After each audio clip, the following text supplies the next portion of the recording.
सभी को नमस्कार। बीएससी फर्स्ट ईयर के इलेक्ट्रोमैग्नेटिज्म के पेपर में आज हम बात करेंगे electric field due to a short dipole, है ना। प्रीवियस क्लास में हमने बात की थी electric potential due to an electric dipole, यानी पिछली क्लास में हमने विद्युत द्विध्रुव के कारण, है ना, विद्युत द्विध्रुव के कारण विभव के लिए हमने व्यंजक प्राप्त किया था। आज हम बात करेंगे विद्युत द्विध्रुव के कारण किसी प्रेक्षण बिंदु पर या किसी ऑब्जर्वेशन पॉइंट पर इलेक्ट्रिक फील्ड को आप किस तरीके से डिफाइन कर सकते हैं, या किस तरीके से इलेक्ट्रिक फील्ड जो है वो ऑब्जर्वेशन पॉइंट की डिस्टेंस या उसके ओरिएंटेशन पर या उसकी दूरी या उसके झुकाव पर या उसकी स्थिति पर किस प्रकार निर्भर करता है ना। तो आज हम बात करते हैं electric field due to an electric dipole. तो आज का हमारा टॉपिक है electric field due to an electric dipole, है ना, किसी विद्युत द्विध्रुव के कारण, है ना, किसी विद्युत द्विध्रुव के कारण विद्युत क्षेत्र। ठीक है, अब देखो लास्ट क्लास में हमने कहा था कि भाई सपोजेट हमने कहा था कि ये हमने z एक्सिस मानी थी और ये हमने सपोजेट हमने कोई भी एक्सिस मान ली, x और y जो भी हम कहें, ये हमने कह दिया कि एक ऑब्जर्वेशन पॉइंट आ गया P, और जिसके लिए हमने कह दिया था ये डिस्टेंस हमारे पास कितनी आ गई थी, r के बराबर आ गई थी, और ये एंगल हमारे पास कितना आ गया था, थीटा के बराबर आ गया था, यानी इसके कोऑर्डिनेट अब हमारे पास क्या बन गए, r और थीटा बन गए। तो हमने कहा था कि द्विध्रुव जो था वो इस डायरेक्शन में था, वैल्यू थी ये, तो हमारे पास क्या था प्लस क्यू था, और ये डायरेक्शन हमारे पास क्या थी माइनस क्यू थी। ठीक है, तो हमने कहा कि डाइपोल मोमेंट जो है, डाइपोल मोमेंट है, उसके डायरेक्शन या द्विध्रुव आघूर्ण की दिशा किधर होती है, ऋणात्मक आवेश से धनात्मक आवेश की ओर होती है। तो इसका मतलब इसका स्थिति सदिश और डाइपोल मोमेंट की जो डायरेक्शन है वो एक दूसरे से कितने एंगल के ऊपर है, थीटा एंगल के ऊपर है। ठीक है, तो इलेक्ट्रिक फील्ड है उसके भी देखो हम इस पॉइंट पर दो कंपोनेंट हम डिफाइन कर सकते हैं। एक तो कौन सा कंपोनेंट आ गया, एक तो कंपोनेंट आ गया रेडियल कंपोनेंट आ गया, और एक इसके परपेंडिकुलर डायरेक्शन में हमारे पास दूसरा कंपोनेंट आ गया, ई थीटा आ गया। रिजल्टेंट अगर मैं कैलकुलेट करना चाहूँ तो रिजल्टेंट इलेक्ट्रिक फील्ड में क्या कह दूँ, इस तरीके से आ गया। और ये रिजल्टेंट जो इलेक्ट्रिक फील्ड है सपोज मैंने कह दिया कितने एंगल के ऊपर है, बीटा एंगल के ऊपर है। मतलब क्या हुआ इसका, मतलब ये हुआ कि इलेक्ट्रिक फील्ड हम कह रहे हैं कि इलेक्ट्रिक फील्ड हमारे पास कैसी क्वांटिटी है, एक वेक्टर क्वांटिटी है ना।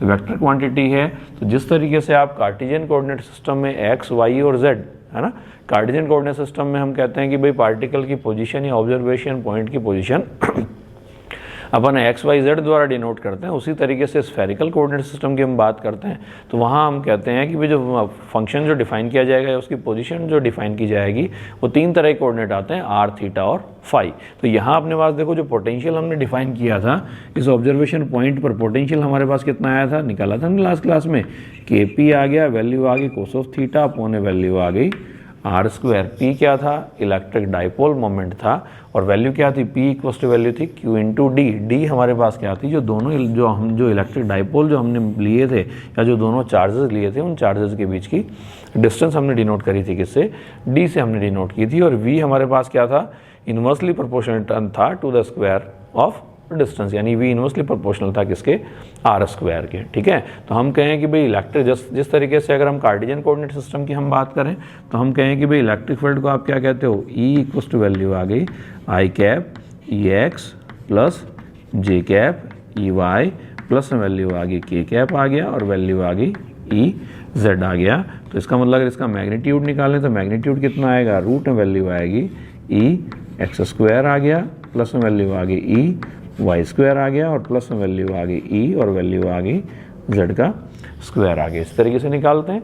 स्फेरिकल कोऑर्डिनेट्स में भी हम निकालें तो हम कहते हैं कि भाई जैसे आई कैप, जे कैप और के कैप लिया है, वैसे हम कहते हैं आर कैप, वैल्यू आ गई ई आर, प्लस में वैल्यू आ गई थीटा कैप, वैल्यू आ गई ई थीटा, और प्लस में वैल्यू आ गई फाई कैप, और वैल्यू आ गई ई फाई। यहाँ जो पार्टिकल की पोजीशन को रिप्रेजेंट करने के लिए हमने सिर्फ आर और थीटा को हमने डिफाइन किया है, तो इस फाई को यहाँ डिफाइन करने से कोई मतलब नहीं है। तो यहाँ देखो इसको कैसे डिनोट किया जाता है, ई इक्वल टू वैल्यू आ गई आर कैप आ गया, ई आर की जो वैल्यू है वो वैल्यू आती है हमारे पास कितना, माइनस वैल्यू आती है डेल वी अपॉन वैल्यू आती है डेल आर, है ना। इलेक्ट्रिक फील्ड जो हम कहते हैं नेगेटिव ग्रेडियंट के इक्वल होता है ना।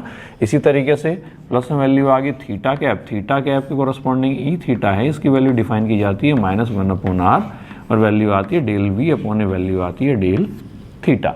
और इसी तरीके से फाई की कोरस्पॉन्डिंग वैल्यू आती है 1/r sin theta del v upon del phi, ठीक है। लेकिन हम कह रहे हैं फाई पर इसकी डिपेंडेंस नहीं है, तो थर्ड को इसको डिफाइन करने की कोई भी आवश्यकता हमें नहीं है। तो इसका मतलब इलेक्ट्रिक फील्ड के दो कंपोनेंट हमारे पास आते हैं। एक तो कंपोनेंट कौन सा आ गया, ई आर, है ना। ई आर की वैल्यू कितनी होगी, वैल्यू होगी माइनस वैल्यू आ गई डेल वी अपॉन वैल्यू आ गई डेल आर। इसी तरीके से दूसरा कंपोनेंट क्या आ गया, दूसरा कंपोनेंट आ गया ई थीटा, वैल्यू कितनी आएगी, माइनस वैल्यू आ गई 1/r और वैल्यू आ गई डेल वी अपॉन वैल्यू आ गई डेल थीटा, ठीक है। तो del V upon del R का मतलब कितना हो गया, माइनस वैल्यू आ गई डेल अपॉन वैल्यू आ गई डेल आर। वी की वैल्यू आ गई, निकाला हमने, वैल्यू आ गई k p cos of theta upon k p cos of theta upon value आ गई आर स्क्वायर। आर के कोरस्पॉन्डिंग इसका डिफरेंशिएट करोगे तो वैल्यू कितनी बनेगी, ऊपर जाएगा -2 r raise to power -3 upon में आर क्यूब, यानी वैल्यू आ गई twice k p cos of theta upon value आ गई आर क्यूब। तो ये हमारे पास कंपोनेंट आ गया किसके लिए, ई आर के लिए कंपोनेंट आ गया, ठीक है। इसी तरीके से ई थीटा अगर मैं कैलकुलेट करूँ तो माइनस वैल्यू आ गई 1/r, वैल्यू आ गई डेल अपॉन वैल्यू आ गई डेल थीटा और वैल्यू आ गई k p cos of theta upon value आ गई आर स्क्वायर, या इक्वल्स टू वैल्यू आ गई कितना बना, कोस थीटा का डिफरेंशिएट करो कितना बनेगा, minus of sine theta, minus of sine theta यानी वैल्यू कितनी बनेगी, वैल्यू आ गई के आ गया, पी आ गया, साइन थीटा आ गया और अपॉन वैल्यू आ गई आर क्यूब। तो ये कंपोनेंट आ गया किसके लिए, ई थीटा के लिए। तो इलेक्ट्रिक फील्ड के लिए दो कंपोनेंट हमने निकाल लिए, आर कैप डायरेक्शन में और उसकी परपेंडिकुलर डायरेक्शन कौन सी डायरेक्शन में, थीटा कैप डायरेक्शन में हमने कंपोनेंट निकाल लिए। तो अगर मैं कहूँ इलेक्ट्रिक फील्ड को यदि हम रिप्रेजेंट कर रहे हैं, अगर इस तरीके से रिप्रेजेंट कर रहे हैं जैसे हमने कहा ना, अगर इलेक्ट्रिक फील्ड को इस तरीके से रिप्रेजेंट करते हो तो इलेक्ट्रिक फील्ड का मैग्नीट्यूड कितना आ जाएगा, रूट में आई कैप के गुणांक का स्क्वायर प्लस जे कैप के गुणांक का स्क्वायर प्लस में वैल्यू आ गई के कैप के गुणांक का स्क्वायर आ गया।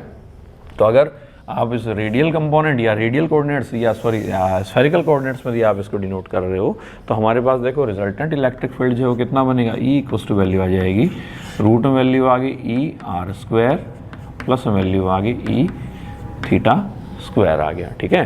तो इसका मतलब रिजल्टेंट इलेक्ट्रिक फील्ड कितना बना, देखो वैल्यू आ गई कितना बना, वैल्यू आ गई ई आर का स्क्वायर मतलब वैल्यू कितनी आ गई, ये वैल्यू आ गई twice k p cos of theta upon value आ गई आर क्यूब और इसका स्क्वायर आ गया और प्लस में वैल्यू आ गई के आ गया, पी आ गया और वैल्यू आ गई साइन थीटा अपॉन वैल्यू आ गई आर क्यूब और इसका स्क्वायर आ गया, रेज़ टू पावर वैल्यू आ गई कितनी 1/2। या ये जो इलेक्ट्रिक फील्ड है, ये जो इलेक्ट्रिक फील्ड आया E इक्वल्स टू वैल्यू आ गई कितना बना, वैल्यू आ गई देखो K P upon R cube, square है पावर 1/2 है, तो क्या करें के पी अपॉन वैल्यू आ गई आर क्यूब, इसको तो अपने रूट से बाहर निकाल लिया और अंदर वैल्यू कितनी बनेगी, अंदर वैल्यू आ गई 4 cos square theta plus value आ गई sine square theta raise to power value आ गई 1/2, ठीक है। और फर्दर हम इसको सॉल्व करें, सिंपल डेरिवेशन है, तो इलेक्ट्रिक फील्ड हमारे पास कितना आ गया, इलेक्ट्रिक फील्ड आ गया के आ गया, पी अपॉन वैल्यू आ गई r cube, 4 cos square theta को क्या लिख लें 3 cos square theta plus value आ गई cos square theta plus value आ गई sine square theta raise to power value आ गई 1/2, ठीक है। या electric field E equals to value आ गई कितना बना, के आ गया, पी अपॉन वैल्यू आ गई आर क्यूब और ये एक्सप्रेशन आ गया हमारे पास 3 cos square theta plus 1 raise to power value आ गई 1/2, ठीक है। तो ये हमारे पास इसका मतलब इलेक्ट्रिक फील्ड है वो डिस्टेंस पर कैसे डिपेंड कर रहा है, 1/r क्यूब। देखो मैंने अपने कल लास्ट क्लास में भी हमने ये बताया था, पॉइंट चार्ज था, पॉइंट चार्ज का पोटेंशियल है वो 1/r की तरह व्यवहार करता है, इलेक्ट्रिक फील्ड 1/r स्क्वायर के रूप में डिनोट करते हैं ना, यानी इस तरीके से उसका बिहेवियर होता है डिस्टेंस के कोरस्पॉन्डिंग। और अगर एक डाइपोल है तो डाइपोल का पोटेंशियल है वो 1/r स्क्वायर के ऊपर डिपेंड करेगा और इलेक्ट्रिक फील्ड है वो डिपेंड करेगा किसके ऊपर, 1/r क्यूब पर डिपेंड करेगा, ठीक है। तो ये हमारे पास इलेक्ट्रिक फील्ड का जो हमने हेडिंग डाली है, electric field due to an electric dipole, या किसी विद्युत द्विध्रुव के कारण विद्युत क्षेत्र का व्यंजक हमें निकालना था। और विद्युत क्षेत्र का जो व्यंजक है वो व्यंजक कितना आ गया, देखो मैं दोबारा लिख देता हूँ यहाँ, ई इक्वल्स टू वैल्यू है के आ गया, पी अपॉन वैल्यू आ गई आर क्यूब और वैल्यू आ गई 3 कोस स्क्वायर थीटा प्लस में वैल्यू आ गई 1 रेज़ टू पावर वैल्यू आ गई 1/2, ठीक है। अब मैं कहूँ देखो दो केस में इस पर सॉल्व कर लूँ। पहले मैं कह दूँ कि भाई अगर डाइपोल की अगर अक्ष पर हम बात करें, उसकी एक्सिस पर यदि हम बात कर रहे हैं, ठीक है, तो एक्सिस पर हमारे पास थीटा इक्वल टू वैल्यू कितनी बनेगी, 0 बनेगा। इसका मतलब cos theta equal to value हमारे पास कितनी बन गई, 1 बन गया। और cos theta equal to value 1 है तो 3 + 1 कितना बन गया, 4 बन गया। रेज़ टू पावर 1/2 तो कितना आ गया, ट्वाइस आ गया। तो इलेक्ट्रिक फील्ड कितना आ गया, ई कहाँ पर, एक एक्सियल पॉइंट की यदि मैं बात करता हूँ तो वैल्यू आ गई ट्वाइस आ गया KP/, वैल्यू आ गई R³। ठीक है। इसी तरीके से दूसरी बात करूँ मैं, दूसरा मैं कह दूँ हमें कहाँ निकालना है, हमें वैल्यू निकालनी है कहाँ पर, निरक्ष पर वैल्यू निकालनी है ना, निरक्ष पर वैल्यू निकालनी है। थीटा इक्वल टू वैल्यू कितनी आ गई, 90 डिग्री आ गया। और तो cos theta equal to value हमारे पास कितनी बन गई, 0 बन गया।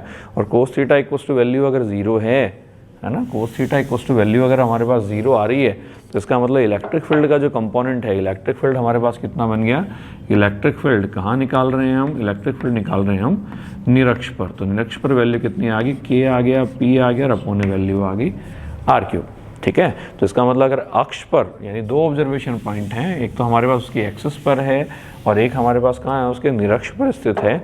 तो दोनों पॉइंट्स के ऊपर यदि मैं उनका इलेक्ट्रिक फील्ड के लिए कंपोनेंट जो मैंने कैलकुलेट किया है, यदि मैं उनका रेशियो निकालूं, ई अक्ष पर और दूसरा कहाँ पर, निरक्ष पर, तो वैल्यू हमारे पास कंपोनेंट कितना आएगा, रेशियो कितना बनेगा, ट्वाइस रेशियो बाई 1 बनेगा। इसका मतलब एक्सियल पॉइंट या एक्सिस के ऊपर अगर कोई पॉइंट है वो हमारे पास उसके ऊपर इलेक्ट्रिक फील्ड की वैल्यू ज़्यादा होती है। इसका मतलब हम ऐसा भी कह सकते हैं, यदि हम अक्ष से निरक्ष की ओर है ना, हम ये कह रहे हैं कि अगर डाइपोल अगर इस तरीके से है ना, ये प्लस क्यू है और ये अगर माइनस क्यू है, तो ये तो हमारे पास क्या कहलाएगी, इसकी एक्सिस कहलाएगी, और ये हमारे पास क्या कहलाएगी, इसकी निरक्ष कहलाएगी, है ना।